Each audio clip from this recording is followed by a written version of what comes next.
নমস্কার বন্ধুরা, আমি পামেলা চলে এসেছি আরও একটি নতুন ভিডিও নিয়ে। আশা করছি আপনারা ভালো আছেন, আমরাও প্রত্যেকে ভালো আছি।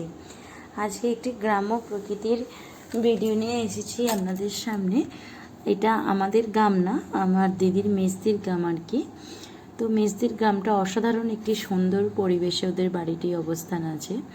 তো খুবই সুন্দর, দেখুন চারিদিকে সবুজ, যেহেতু মাঠের মাঝখানে একদম ওদের বাড়ি। আর চারিদিকটা বর্ষাকালে জল হয়েছে, আর এই বর্ষার চাষ হয় তো ধান চাষ হয়, তার জন্য কিন্তু সুন্দর লাগছে প্রকৃতিটা। আমি একটু ভিডিও করে পাঠাতে বলেছিলাম। আর দেখবেন প্রকৃতি যতটা সৌন্দর্যময়ী ততটা কিন্তু একটু ভয়ঙ্কর বিপজ্জনকও কিন্তু হয়ে থাকে। এই বর্ষাকালে বিশেষ করে কিন্তু মাঠঘাটে কিন্তু একটু খুবই ভয় লাগে যেতে, কিন্তু সেটাও উপেক্ষা করে যারা চাষাবাদ করে কিন্তু তাদেরকে কিন্তু যেতেই হয় তাদের জীবিকা নির্বাহের জন্য। যেহেতু চাষের ওপরই তাদের জীবিকাটা নির্ভর করে, তাদের কিন্তু প্রচুর পরিশ্রমও কিন্তু করতে হয় এবং নিজের জীবনের কিন্তু ঝুঁকি নিয়েই কিন্তু খানিকটা কিন্তু এগিয়ে যেতে হয়। তারই কিন্তু প্রমাণেই দেখুন আপনারা মাঠে ঘাটের এত খারাপ অবস্থা, যার জন্য কারণে কিন্তু ছেলেমেয়েরা কিন্তু স্কুল টিউশন কোনো কাজ কিন্তু যেতেও পারে না, কারণ এখান থেকে সাইকেলই যাবে না, শুধুমাত্র এতটুকুই। এবার যে বাকিটা যে যাবে, এত দূরে দূরে সব রাস্তা থাকে গ্রামে ঘরেতে, দেখবেন টিউশন বলো স্কুল বলো, এখন সাইকেলটাই সব থেকে হলো ভরসার যোগ্য। এবং এই যে সাইকেলটাই যে প্রতিদিনে নিয়ে যাবে ঘর থেকে, যে বার করবে পিচ রাস্তা পর্যন্ত, এখন তো গ্রামে গ্রামে সব জায়গাতেই পিচ রাস্তা নয় ঢালাই রাস্তা হয়ে গেছে, তো সেখান পর্যন্ত নিয়ে যেতে নিতেই কিন্তু আর একবারই হয়তো বার করতে ইচ্ছা করবে, কিন্তু আর করতে ইচ্ছে করবে, কারণ সাইকেল এমন পরিস্থিতি যে যেতেই পারা যাবে না। তাই বললাম যে বর্ষা খানিকটা যদি আনন্দময় হয়েও থাকে, কিন্তু অনেকটা কিন্তু দুঃখের কারণও হয়ে থাকে। বিশেষত যারা চাষাবাদ করে মাঠে ঘাটে গ্রামে কাঁচা মাটিতে এত বসবাস করতে হয়, চলাফেরা করতে হয়, তাদের জন্য কিন্তু খুবই একটি দুঃখজনক ব্যাপার এবং কষ্টদায়ক ব্যাপার হয়ে ওঠে। আর হলেও কিন্তু প্রকৃতির সঙ্গে কিন্তু আমাদেরকে তো তাল মিলিয়ে চলতেই হবে, এটাই নিয়তি, কিছু করার নেই। কিন্তু আমি বলবো যাতে এদিকটা বেশ ব্যবস্থা হয়ে গেলে খুবই কিন্তু ভালো হয়।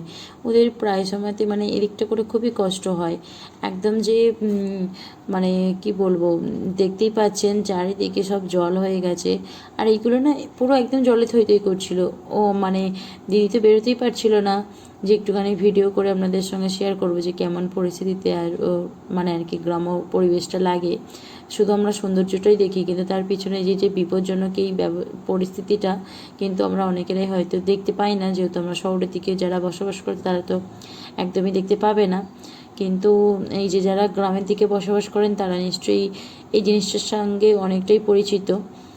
এবং আমাদেরও শ্বশুরবাড়ি কিংবা বাপের বাড়ি যদিও গ্রামে, কিন্তু গ্রাম হলেও মানে এতটা এই যে মাঠের ধার এই জিনিসটা কিন্তু আমরা তো থাকি না, মানে আমরা একটা পাড়ার ভেতরে থাকি, এটাও একটা পাড়ার ভেতর, কিন্তু ওরা পাড়া থেকে একটুখানি সাইডে এসে মাঠের মাঝখানে কিন্তু বড় বাড়ি করেছে, কিন্তু সেটা কোনো সমস্যা নেই। কিন্তু চারপাশটা কিন্তু সবুজ হলেও এই যে বললাম না কাদা, চারিদিকে জল, এটাই কিন্তু খুব কষ্ট হয়ে যায় বাইরে বেরোতে আর কি। টিউশন যেতে পারে না, পড়তে যেতে পারে না, ধরুন কিছু কাজ আছে সেখানে যেতে পারে না, ডাক্তার আসতে পারে না, এগুলো খুবই সমস্যা হয়। ডাক্তারের কাছে যেতে গেলেও তোমাকেই কষ্ট করে কিন্তু শরীর খারাপ নিয়ে যেতে হবে, কেন কোনো ডক্টর কিন্তু মানে আসতেই চায় না, এত কাদা তো, মানে এত কাদা যে পিছিল খেয়ে যাবে একদম, কোনো সাইকেল বা বাইকের চাকা না আসতেই পারবে না, কোনো রকমে এসে গেলে না মাঝখানে হয়তো আটকে গেল, তখন আরোই খুব বিপদ হবে। কিন্তু যে মানে শুধু এতটুকুটাই, আর একটু অনেকটা এগিয়ে গেলে মানে এই 5 মিনিট মতন হাঁটা পথেতে তারপরে কিন্তু পিচ রাস্তা শুরু হবে। পুরো রাস্তাটার মাঝখানে যে এরকম তা না, কিন্তু মানে ওই যে পিচ রাস্তা থেকে যে বাড়িটা আসতে আসতেই কিন্তু 10 মিনিট মতন সময় লাগে, ততটুকুই কাদা আছে। 10 মিনিটে যা কাদা তা 1 ঘন্টার কাছাকাছি কিন্তু সময় নিয়ে নেবে। এরই মধ্যে যদি আবার বৃষ্টি শুরু হয়ে যায় তাহলে তার কোনো কথাই নেই। আর দেখতেই পাচ্ছেন এই জন্য খুব মানে বর্ষাকালটাতে একটু খুব কষ্ট করে আর কিন্তু খুব সজাগভাবেই কিন্তু রাস্তাঘাট চলতে হবে, কেননা ওইসব জিনিসেরও একটু ভয় থাকে, আপনারা নিশ্চয়ই বুঝতেই পারছেন।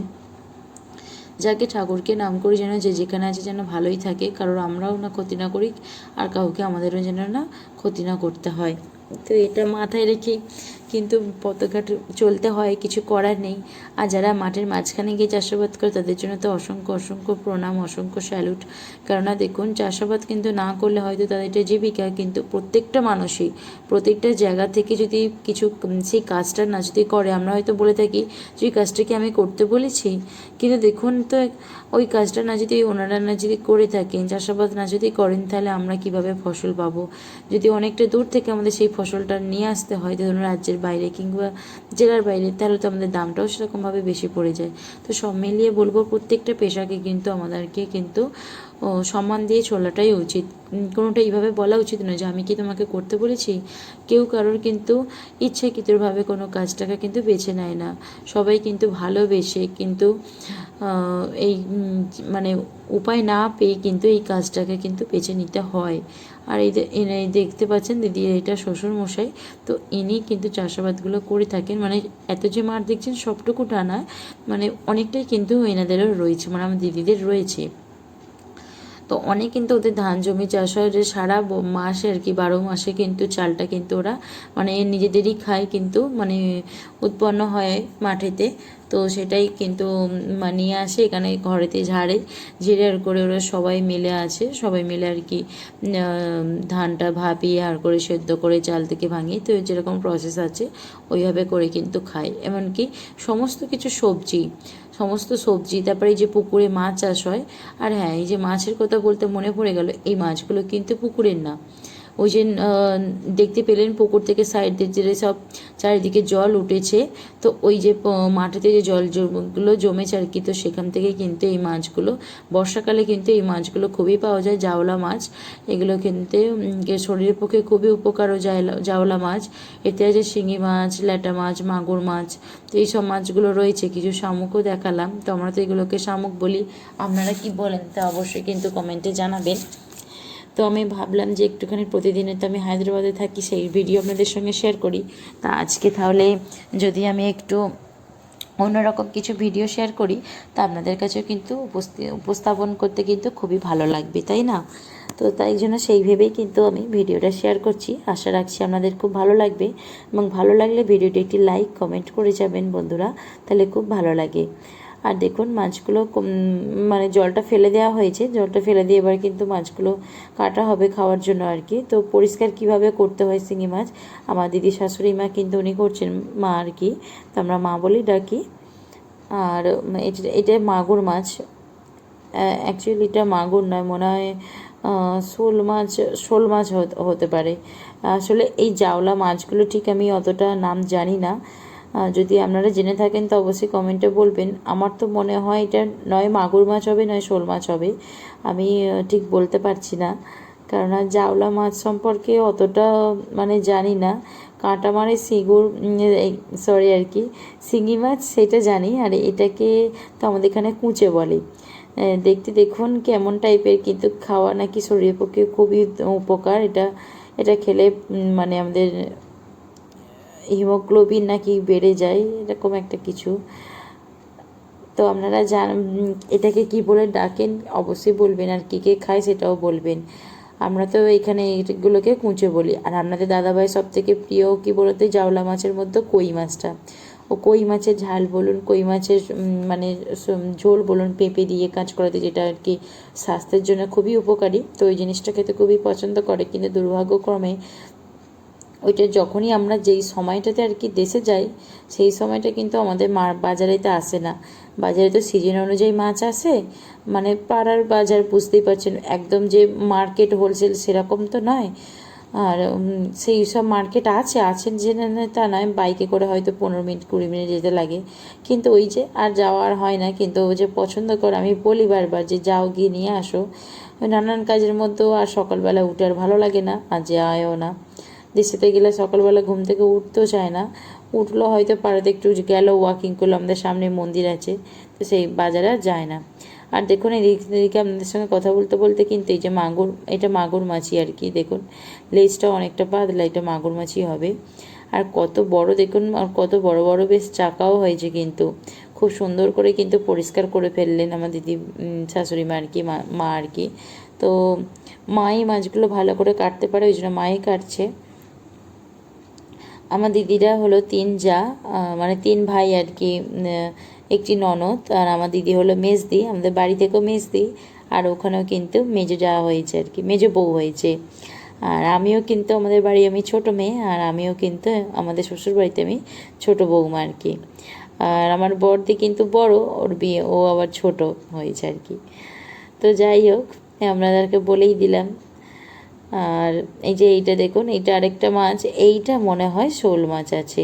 দেখুন বন্ধুরা, আমি ঠিকঠাক বলছি, যদি ভুল বলে থাকি তা আপনারা কিন্তু অবশ্যই কিন্তু ভুলটা সংশোধন করে দেবেন। আর যদি ভুলও বলে থাকি তার জন্য ক্ষমা প্রার্থী। যেহেতু জানি না তো সেটা স্বীকার করে নেওয়াটাই ভালো। আর দেখুন মাছগুলো খুব ভালো করে কিন্তু কেটে নিচ্ছে।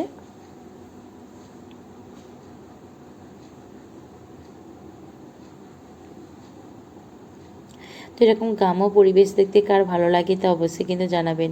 ভালো তো লাগে, কিন্তু হয়তো ভালো লাগে, দেখতে ভালো লাগে, কিন্তু এই বর্ষাকালে সেই সময়টা করে কিন্তু থাকতে কিন্তু খুবই কষ্ট। সেটা তো আপনাদেরকে দেখিয়ে দিলাম। এখন তো সাবমার্সাল সব চারিদিকে কল হয়ে গেছে, চারিদিকে কল তো হয়েইছে সরকার থেকে যেগুলো দিয়েছে আর কি। আর এদের দিদিদের বাড়িতে এমনিতে সাবমার্সাল কলও রয়েছে, আবার এমনি কলও রয়েছে, দুটোই ব্যবস্থা রয়েছে, তাই খাবার জলের জন্য বাইরে বেরোতে হয় না। কিন্তু এইটাই কিন্তু এই 5 বছর মতন হয়েছে আর কি। কিন্তু দিদির বিয়ে হয়েছে 12 বছর, কিন্তু বাকি এই 7 বছর কিন্তু খুবই কষ্ট করতে হয়েছে, কারণ এই যে বাইরে বেরিয়ে কিন্তু জল আনতে যেতে হতো।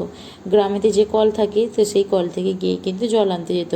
খুব একটা দূর নয়, ওই যে বললাম 5 মিনিট যেতে লাগে মাটির রাস্তাটা পার হয়ে, তো এই মাটির রাস্তাটা কিন্তু পার হতে হতো। তাহলে ভাবুন তো কতটা কষ্ট, তাই না? যে কোনো জিনিসেরই দেখবেন পজিটিভ যেমন দিক থাকে তেমন নেগেটিভেরও দিক থাকে। শহরে যেমন কষ্ট হয় বর্ষাকালে, জল জমে যায় চারিদিকে, জল পাস হতে চায় না, অনেক জায়গায় জল দাঁড়িয়ে থাকে, রাস্তাঘাটে যেতে পারা যায় না, তেমন কিন্তু একই অবস্থা কিন্তু গ্রামেতেও হয়ে থাকে বন্ধুরা। এই দেখুন কুঁচোগুলো। হ্যাঁ দেখুন, কথা বলতে বলতে কিন্তু শোল মাছ, মাগুর মাছ, শিঙি মাছ এগুলো কিন্তু সবই কাটা হয়ে গেল। আর খুব সাবধানভাবে কিন্তু শিঙি মাছগুলো কেটে নিচ্ছে, আর ওইভাবে দেখুন ছালটা উল্টে পুরো ফেলে দিতে হয় আর কি, কুঁচোটা আর কি কেটে নিচ্ছে। তো সেই ফাঁকে আপনাদেরকে দেখিয়ে দিই যে মাছগুলো কিভাবে ঠিক ধরেছে, কিসের সাহায্যে আর কি ধরা হয়েছে। তো এই যে জিনিসটা দেখতে পাচ্ছেন, তো এটার সাহায্যে কিন্তু এগুলোকে ঘুনি আটল বলে থাকে। তো এইগুলোর সাহায্যেই কিন্তু মাছগুলো ধরেছেন, ওনার শ্বশুরমশাই ধরেছে, মানে বাপি বলে থাকি, দিদিও বলে আর আমরাও বলি, আমরা বলতে আমি আর আমার বড়দিও। আর এই যে দেখুন এগুলোকে ঘূর্ণি বলে। এইগুলোর সাহায্যে কিন্তু এগুলো বসিয়ে দিয়েছিল, রাতের বেলায় হয়তো বসিয়ে দেয়, তারপর সকালবেলা এগুলো কিন্তু তুলে নিতে হয়। আর এইভাবেই কিন্তু মাছগুলো কিন্তু ধরা হয়ে থাকে। জাওল মাছ কিন্তু যারা ধরে আর কি, তারা কিন্তু দেখেই বুঝতে পারবেন। তো ভিডিওটি এখানেই শেষ করছি। প্রকৃতির মনোরম সৌন্দর্য আপনাদের কেমন লাগলো তা অবশ্যই জানাতে বলবেন। বাই বন্ধুরা, ভালো থাকবেন, সুস্থ থাকবেন, দেখা হবে নতুন আরেকটি ভিডিওতে। বাই।